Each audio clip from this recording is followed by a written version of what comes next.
जय हिंद दोस्तों, कैसे हो आप सभी। उम्मीद करूंगा कि आप सभी बहुत ही बढ़िया होंगे। तो आज की इस वीडियो में हम बात करने वाले हैं राजस्थान फोर्थ ग्रेड भर्ती 2025, जिसके अंदर आपने राजस्थान फोर्थ ग्रेड का आपने एग्जाम दिया था। अब आपके लिए एक खुशखबरी निकल के आ रही है कि आपकी रिजल्ट की जो डेट है वो जारी हो चुकी है। उसकी बात करेंगे कि रिजल्ट है वो आपका कब तक जारी होगा। महासर्वे का आंकड़ा भी आपका चेंज हो चुका है। 5+ प्रश्नों पर यहाँ पर आपको बोनस अंक भी देखने को मिलेगा। शिफ्ट वाइज हम यहाँ पर नॉर्मलाइजेशन की भी बात करेंगे, यानी कि कौन सी शिफ्ट में कितने मार्क्स तक का नॉर्मलाइजेशन देखने को मिलने वाला है। कट ऑफ लिस्ट भी आपकी आउट हो चुकी है, क्या आपकी कट ऑफ रहेगी, तो पूरी डिटेल से इस वीडियो में हम बातें करने वाले हैं। तो वीडियो में लास्ट तक जरूर बने रहना। जो कैंडिडेट वीडियो में नए जुड़े हैं वो एक बार चैनल को सब्सक्राइब जरूर कर लेना, जिन्होंने जितनी भी भर्तियों की अपडेट है वो सबसे पहले आपको मिलती रहे। तो सबसे पहले मैं यहाँ पर बात करूं रिजल्ट की, तो आपको पता है रिजल्ट को लेकर आपका अपडेट निकल आ रहा है कि आपका जो पटवारी का जो रिजल्ट है वो लगभग आपका पटवारी का रिजल्ट है वो दिसंबर के में आपका रिजल्ट है वो जारी होने के पूरे पूरे चांस है। पटवारी के बाद में ही आपका राजस्थान फोर्थ ग्रेड का रिजल्ट जारी होगा, यानी कि लगभग आप मान के चलो कि दिसंबर के लास्ट वीक तक आपका जो रिजल्ट है वो जारी होने के पूरे पूरे यहाँ पर चांस है। पटवारी का रिजल्ट आपका जो राजस्थान फोर्थ ग्रेड है उससे पहले जारी होगा। जितना आपका लेट यदि राजस्थान फोर्थ ग्रेड का रिजल्ट जारी होगा उतना आपके लिए फायदा रहने वाला है, क्योंकि आपका वीडियो हो गया, राजस्थान पुलिस हो गया, एलएसए हो गया, फर्स्ट ग्रेड, सेकंड ग्रेड, और ये कैंडिडेट भी क्या है आपके राजस्थान फोर्थ ग्रेड के अंदर एग्जाम दिया, यदि इनका सिलेक्शन हो जाएगा तो आप यहाँ पर क्या हो जाएंगे, काफी बच्चे कम हो जाएंगे, तो आपके लिए फायदा ही रहने वाला है। ठीक है, अब मैं बात करूं कि आपकी टोटल कितनी वैकेंसी है, तो आपकी टोटल वैकेंसी है वो 53,749 यहाँ पर टोटल है वैकेंसी है, जिसके अंदर नॉन टीएसपी की यदि मैं बात करूं तो नॉन टीएसपी की आपकी 48,199 यहाँ पर टोटल है वैकेंसी है, जिसके अंदर यूआर कैंडिडेट की बात करूं तो यूआर कैंडिडेट की नॉन टीएसपी की 17,630 वैकेंसी है, ओबीसी की 9,176 वैकेंसी है, ईडब्ल्यूएस की 4,958 वैकेंसी है, एमबीसी की आपकी 2,396 यानी कि 2,396 वैकेंसी है।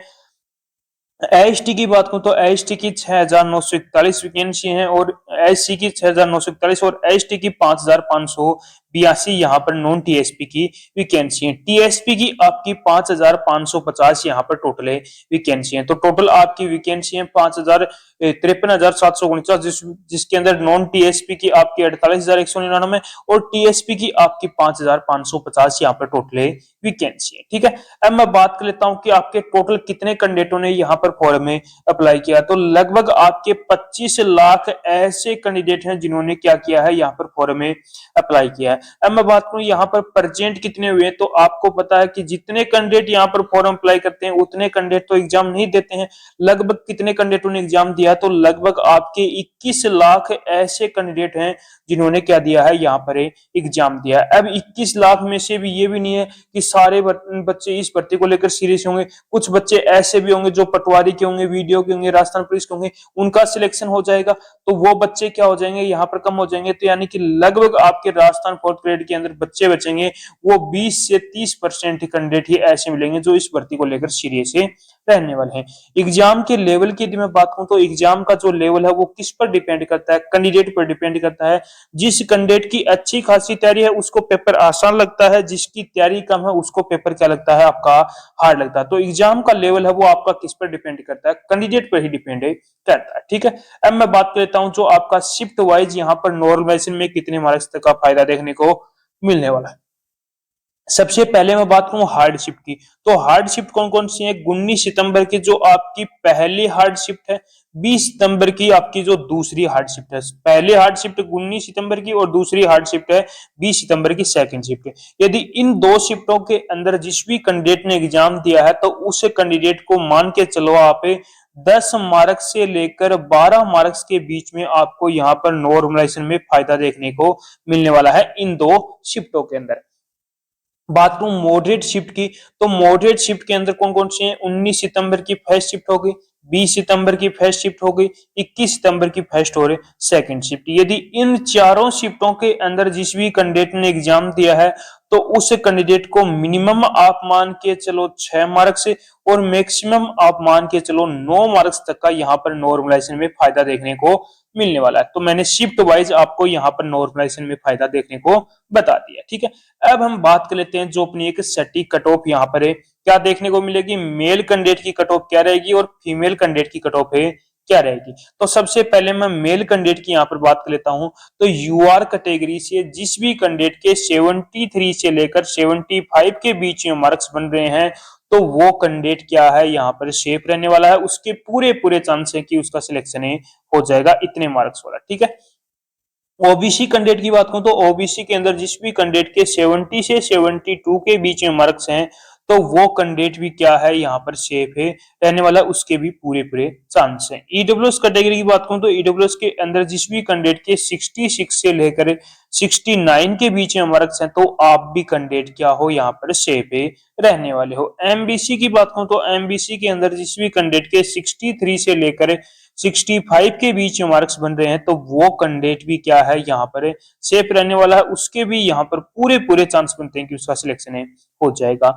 एससी कैटेगरी की बात करूं तो एससी कैटेगरी के अंदर जिस भी कैंडिडेट के 59 से लेकर 60 के बीच में मार्क्स बन रहे हैं तो वो कैंडिडेट भी क्या है यहाँ पर सेफ रहने वाला है, उसके भी यहाँ पर पूरे पूरे यहाँ पर चांस बनते हैं। एसटी कैटेगरी की बात करूं तो एसटी के अंदर जिस भी कैंडिडेट के 54 से लेकर 57 के बीच में मार्क्स हैं तो आप भी कैंडिडेट क्या हो यहाँ पर सेफ रहने वाले हो। यदि मेल कैंडिडेट के इन कैटेगरियों से यदि इतने मार्क्स जिस भी कैंडिडेट के बन रहे हैं तो वो कैंडिडेट क्या है यहाँ पर सेफ रहने वाला है, उसके पूरे पूरे यहाँ पर चांस बनते हैं। तो मेल कैंडिडेट की हो गई। अब मैं बात करता हूँ फीमेल कैंडिडेट की। तो फीमेल कैंडिडेट के अंदर यूआर कैटेगरी की बात करूं तो 68 से लेकर 71 के बीच में मार्क्स हैं तो वो कैंडिडेट भी क्या है सेफ रहने वाला। ओबीसी की बात करूं तो ओबीसी के अंदर जिस भी कैंडिडेट के 64 से लेकर 66 के बीच में मार्क्स हैं तो वो कैंडिडेट भी क्या है सेफ रहने वाला है। ईडब्ल्यूएस कैटेगरी की बात करूं तो ईडब्ल्यूएस के अंदर जिस भी कैंडिडेट के 60 से 63 के बीच में मार्क्स हैं तो आप भी कैंडिडेट क्या हो यहाँ पर सेफ रहने वाले हो। एमबीसी की बात करूं तो एमबीसी के अंदर जिस भी कैंडिडेट के 60 से 62 के बीच में मार्क्स हैं तो वो कैंडिडेट भी क्या है यहाँ पर सेफ रहने वाला है। एससी कैटेगरी की बात करूं तो एससी कैटेगरी के अंदर जिस भी कैंडिडेट के 55 से लेकर 57 के बीच में मार्क्स हैं तो आप भी कैंडिडेट क्या हो सेफ रहने वाले हो। एसटी कैटेगरी की बात करूं तो एसटी के अंदर जिस भी कैंडिडेट के 51 से लेकर 53 के बीच में मार्क्स हैं तो वो कैंडिडेट भी क्या है सेफ रहने वाला है। यदि फीमेल कैंडिडेट के इतने मार्क्स हैं तो वो कैंडिडेट भी क्या है यहाँ पर सेफ रहने वाला है, ठीक है। तो मैंने आपको यहाँ पर पूरी डिटेल यहाँ पर मैंने बता दी है।